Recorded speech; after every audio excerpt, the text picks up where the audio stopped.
Déluge, Manita, Stars éternelles. Voilà comment je pourrais résumer la 18e journée de Première Ligue Arkema et le match entre l'AS Saint-Étienne et l'Olympique lyonnais. Bienvenue à vous, très chers amis, bienvenue sur la planète Fatmir Football, la chaîne où on parle essentiellement de foot féminin. Donc bienvenue à vous tous. On va débriefer donc dans cette vidéo donc la 18e journée, le derby bouillonnant. Il y a un derby aussi du côté des filles. Le derby entre l'AS Saint-Étienne, donc qui recevait à Geoffroy Guichard en plus, donc le stade mythique des Verts, donc cette équipe de l'Olympique lyonnais.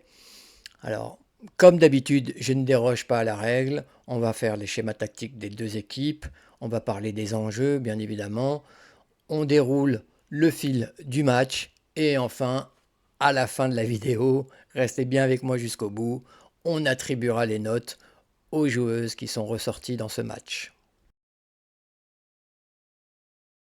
Sous une pluie battante, allait-on avoir droit à un spectacle de qualité de la part des deux équipes?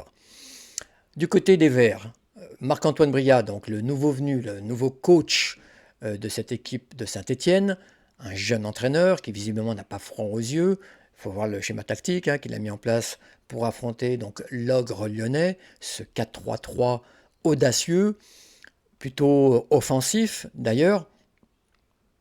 Et ça dénote quand même un certain courage de son côté, mais quand on regarde ses stats depuis son intronisation à la tête de l'équipe, on ne peut pas dire que ça soit un essai réussi.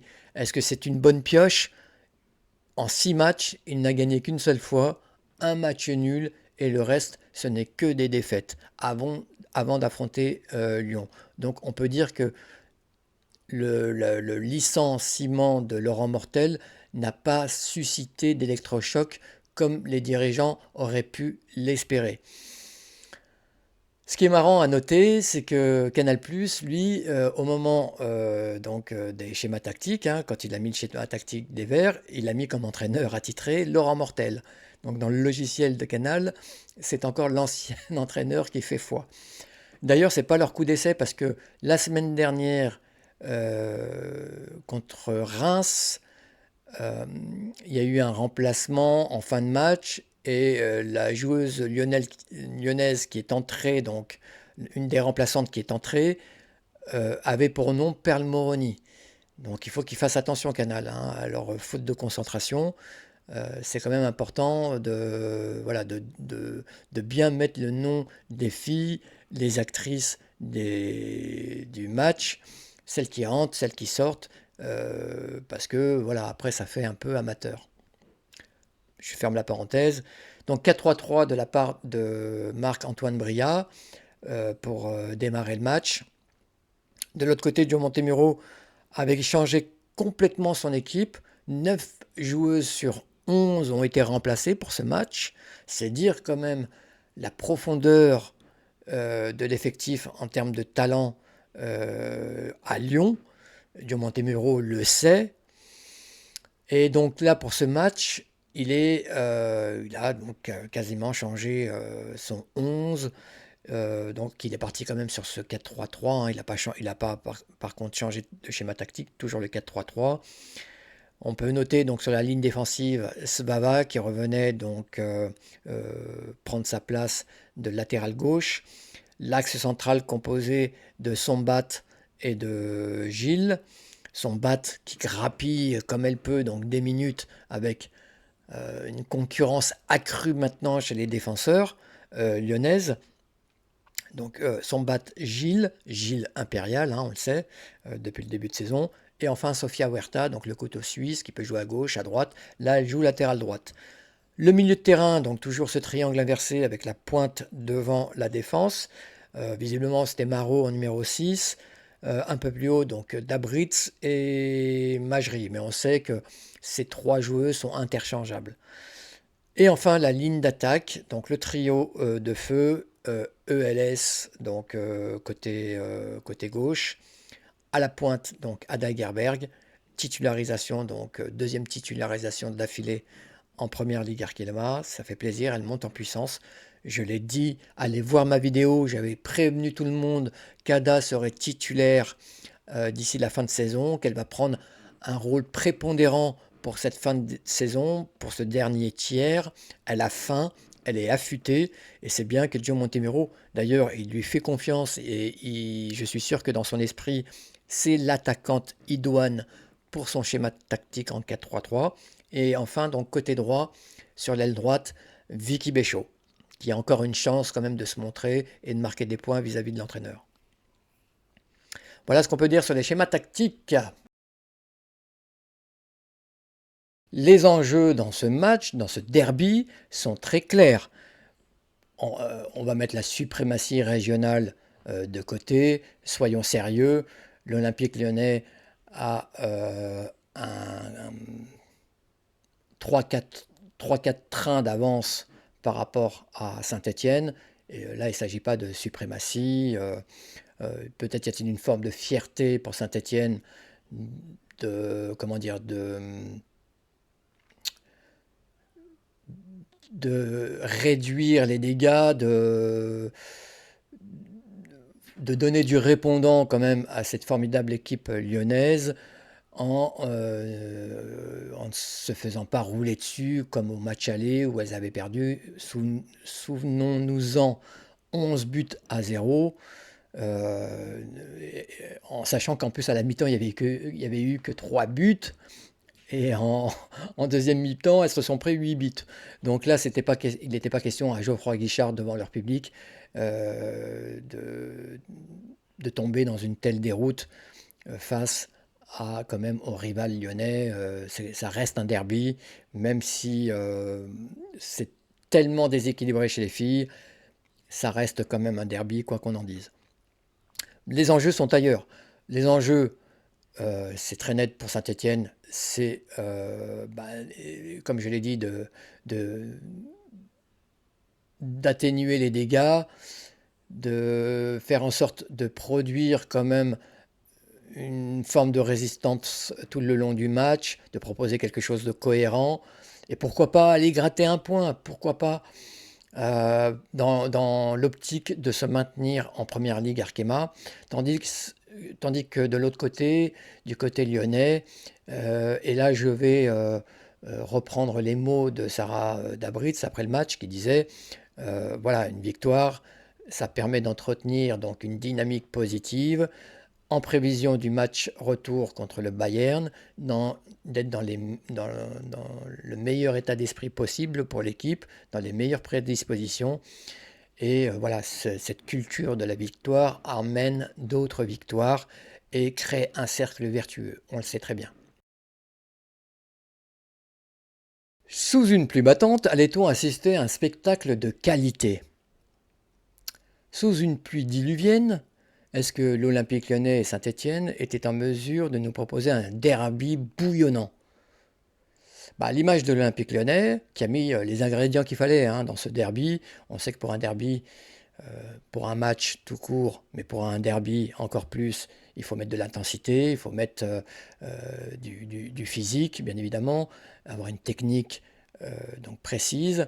Tous ces ingrédients-là étaient présents du côté de l'Olympique lyonnais, qui tout naturellement a ouvert le score assez rapidement, par le biais de Eugénie Le Sommer, qui reprend un, un- un ballon repoussé, on va dire, par la gardienne après que Vanessa Gilles ait propulsé une tête sur un centre de Huerta. Donc le ballon revient malencontreusement sur Eugénie Le Sommer qui ne s'est pas fait prier pour marquer donc, le premier but de l'Olympique lyonnais donc à la 9e minute.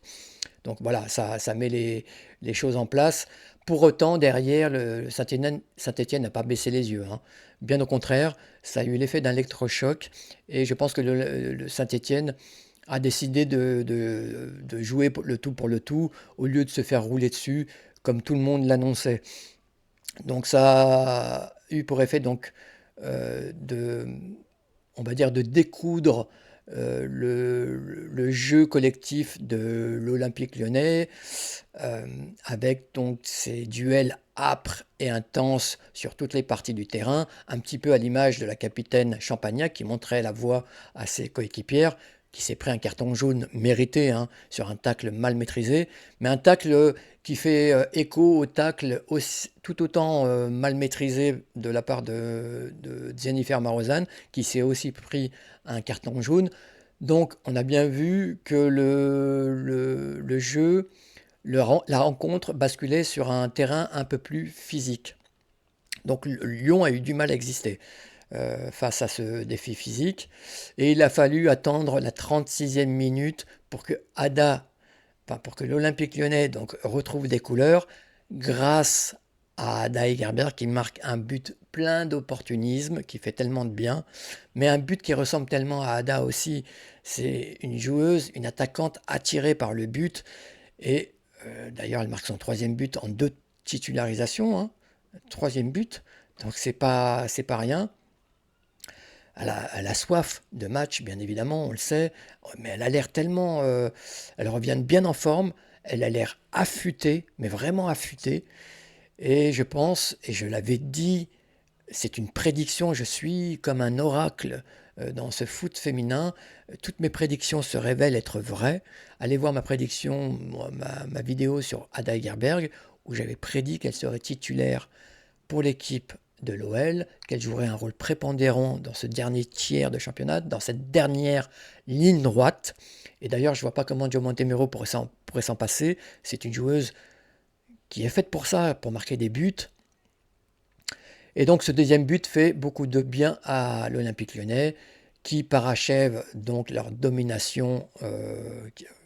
Elles ont repris donc une forme de domination après ce deuxième but.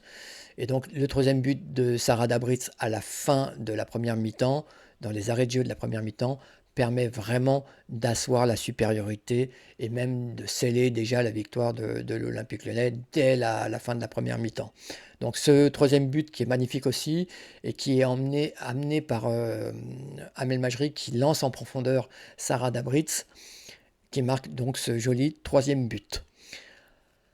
On reprend les choses comme elles ont terminé pour l'Olympique lyonnais, donc tambour battant, et le quatrième but est intervenu par le biais de Vanessa Gilles, une superbe tête de Vanessa Gilles. On sait que c'est une joueuse de tête incroyable. Vanessa Gilles qui marque aussi beaucoup de buts en cette année 2025. Ça, c'est une arme en plus pour l'Olympique lyonnais. Au cas où, au niveau du jeu, on ait du mal dans la construction, on ait du mal à amener du danger chez l'adversaire, et ben on sait que sur les phases arrêtées, qui est une spécialité lyonnaise, notamment par Wendy Renard, mais ouais, Vanessa Gilles aussi est tout à fait capable de marquer énormément de buts de la tête. C'est une joueuse incroyable de la tête. Donc il faudra aussi compter sur cette arme-là dans l'arsenal lyonnais. Donc un quatrième but qui permet vraiment à l'Olympique lyonnais de gérer comme à leur allure, à leur botte, je ne sais pas comment dire, donc ce match-là.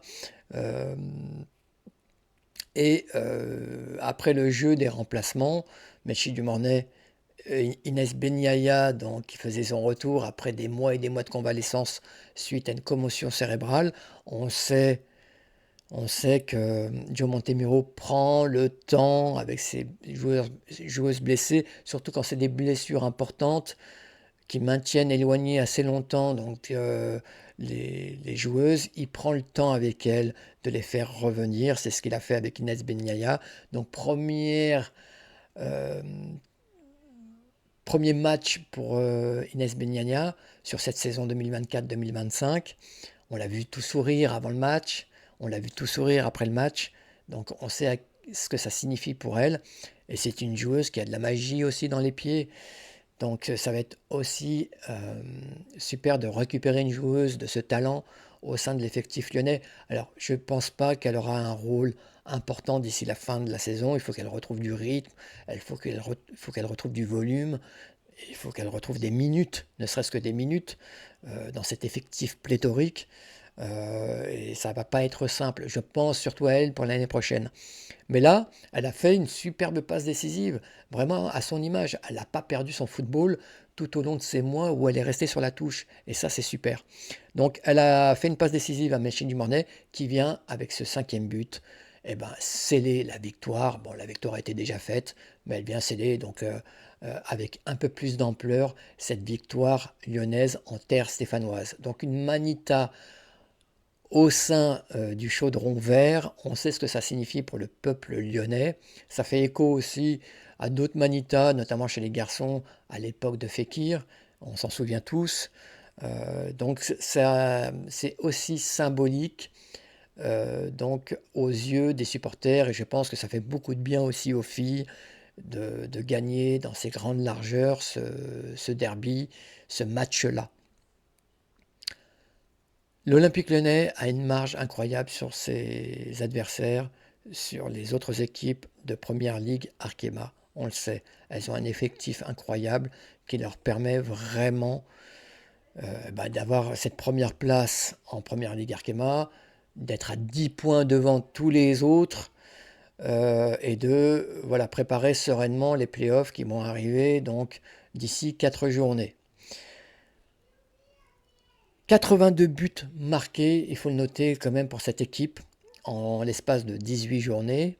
Donc c'est une scoring machine, une machine à scorer, cet Olympique lyonnais. Et c'est d'ailleurs le plus haut total, je crois, depuis 2018. Donc rendons à César ce qui lui appartient, rendons à Joe Montemurro ce qui lui appartient. Il fait un travail, on commence à en voir à peu près les fruits. On voit que l'Olympique lyonnais joue quand même. Alors il y a encore de l'amélioration, des axes d'amélioration, mais joue de plus en plus collectif. J'ai pas regardé le nombre de passes des joueuses match après match, mais je pense qu'il y a une amélioration de ce côté-là.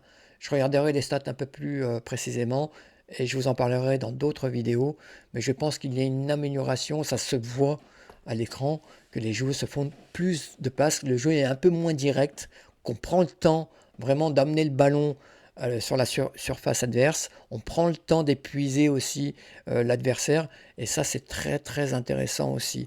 On se, j'allais dire, euh,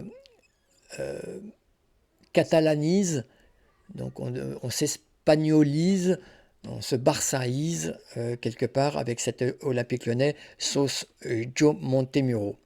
Voilà ce qu'on pouvait dire sur le match. On va passer maintenant au conseil de classe. Bon, on va noter les joueuses comme on a l'habitude de le faire dans le conseil de classe. On va commencer par l'Olympique Lyonnais. Je sortirai peut-être une joueuse de Saint-Étienne. J'en ai une d'ailleurs à l'esprit hein, qui a vraiment été très marquante dans ce derby. On va commencer donc par Amel Majri. Amel Majri qui a la meilleure note de l'ensemble des actrices qui ont débuté la rencontre. Je lui mets la note de 8 sur 10. J'ai failli lui mettre la note de 9 sur 10. Un but, je lui aurais mis donc 9, voire même 10, parce qu'elle a été extraordinaire. Elle a perdu, je crois qu'elle a perdu aucun ballon. En milieu de terrain, c'est quand même formidable. Elle a été très présente, elle a beaucoup couru. On sait qu'elle a un coffre incroyable. Elle a fait 2 passes décisives dans ce match, donc elle a pesé aussi offensivement. Donc elle a fait le taf défensivement et elle a pesé offensivement. Non, elle a été vraiment superbe, donc je lui mets la note de 8 sur 10. Je vais mettre aussi la note de 8 sur 10 à Ada Egerberg, qui, je l'ai dit, hein, donc, retrouve son allure statistique, si je puis dire, puisque en termes de buts, ratio match-but, 3 buts en 2 matchs. Donc c'est un peu les stats d'Ada Egerberg. Ça c'est très bien, c'est une très bonne nouvelle pour l'Olympique lyonnais, qu'on ait une Ada qui aime qui est une grande joueuse, qui est une grande attaquante, qui aime voilà, le parfum des grandes rencontres. C'est un derby, elle le sait très bien, donc ça a une signification importante pour le peuple lyonnais. Elle ne s'est pas faite prier, elle a marqué un but, surtout dans une période, à un moment du match où l'Olympique lyonnais se faisait secouer par les Stéphanoises. Et donc en marquant un deuxième but, le deuxième but de l'Olympique lyonnais, ça a permis à toute son équipe de reprendre le fil du match et la domination dans cette rencontre. Donc bravo Ada, 8 sur 10. Je vais mettre aussi la note de 8 sur 10 à Sarah Dabritz. Sarah, voilà, sur qui j'ai cassé du sucre sur son dos, je pense à raison. Euh, Elle m'a énormément déçu tout au long de la saison, et je dirais même plus au-delà depuis son arrivée à l'OL, où je ne la reconnais plus. Je ne reconnais plus son jeu. Elle a perdu son QI football, malheureusement. J'avais même prié pour qu'elle puisse partir en fin de saison et retourner, pourquoi pas, en Allemagne, se ressourcer. Donc là, il faut quand même reconnaître qu'elle a fait un match excellent, une très belle performance, qui, j'espère, va lui faire du bien. Voilà, le beau temps revient. Est-ce qu'on va aussi avoir du beau concernant donc les performances, du beau soleil concernant les performances donc de l'Allemande? C'est tout ce qu'on désire. Donc je lui mets la note de 8 sur 10 pour aussi l'encourager et qu'elle continue dans cette voie-là. Elle a marqué un but aussi, donc ce qui explique aussi cette note élevée. Je vais mettre la note aussi de 8 sur 10 à Benkart, donc à Laura Benkart, donc la gardienne allemande, qui, dans mon esprit, je trouve, fait plus de choses en tant que gardienne que Christiane Endler. Christiane Endler, je trouve qu'elle est surcotée, qu'elle qu'elle qu'elle capitalise sur sa réputation, et je crois qu'elle est plus tout à fait en mesure d'être la gardienne qu'elle a été un temps donné dans sa carrière. En plus, l'âge compte. Effectivement, elle a 34 ans et plus. Donc ça joue aussi sur sa vivacité, hein. Là, je parle de Tian Handler, bien évidemment. Alors que Laura Benkart est encore très jeune.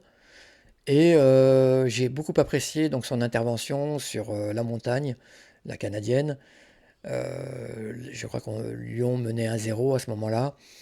Et ça a permis déjà à l'OL donc, de réaliser un clean sheet sur ce match.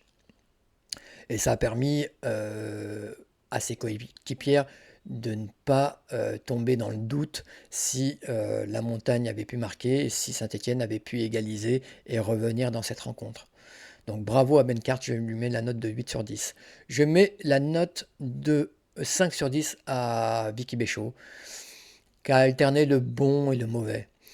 Elle a fait des différences incroyables. Elle m'a fait penser en fait en quelque sorte à Doku, le joueur de Man City, qui est capable de faire de grosses différences dans les 1 contre 1, qui a une belle pointe de vitesse, qui sait déborder, mais une fois il a passé son vis-à-vis, sait pas trop quoi faire avec le ballon, est plutôt maladroit. Donc c'est un peu la même chose avec Vicky Béchaud, qui a passé plusieurs fois son vis-à-vis, mais qui n'a pas su quoi faire avec le ballon, ou en tout cas qui a été très maladroite dans ses centres, alors qu'il y avait des possibilités de faire de très belles passes décisives.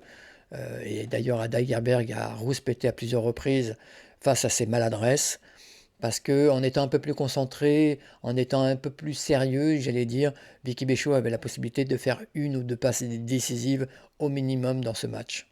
Donc je lui mets la note de 5 sur 10 parce qu'elle a quand même fait des différences. Elle a quand même essayé, voilà, avec sa confiance du moment, avec ses possibilités du moment, de faire quelque chose.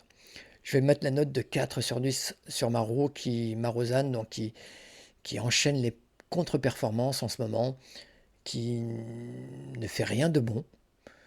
On se demande où est passée sa magie. Marozane voilà, qui incarne la délicatesse, qui incarne la classe, l'élégance.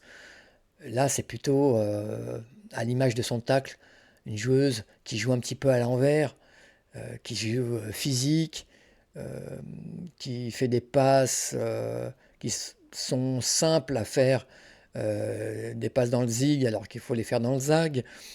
Euh, c'est plus la Maro, même du début de saison, que j'ai sous les yeux en ce moment. Donc je m'inquiète vraiment beaucoup pour elle parce que je comptais sur elle pour apporter voilà, cette plus-value technique à l'équipe.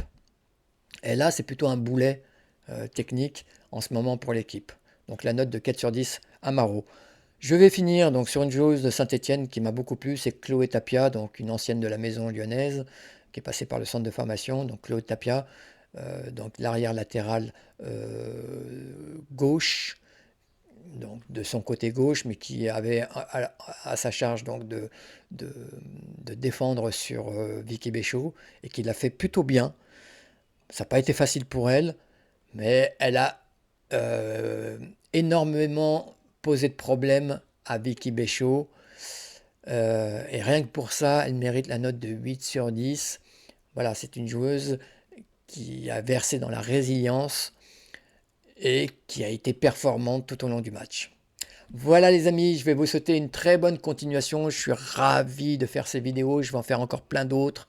Le Fatmir Football vient à peine de naître, mais on a déjà énormément d'ambition. On veut aller vers les 100 abonnés, donc on compte sur vous. N'hésitez pas à pousser la chaîne, à donner de la force à la chaîne. Donc abonnez-vous aussi, ça sera super. Et d'ici là, bonne continuation. Va va voum!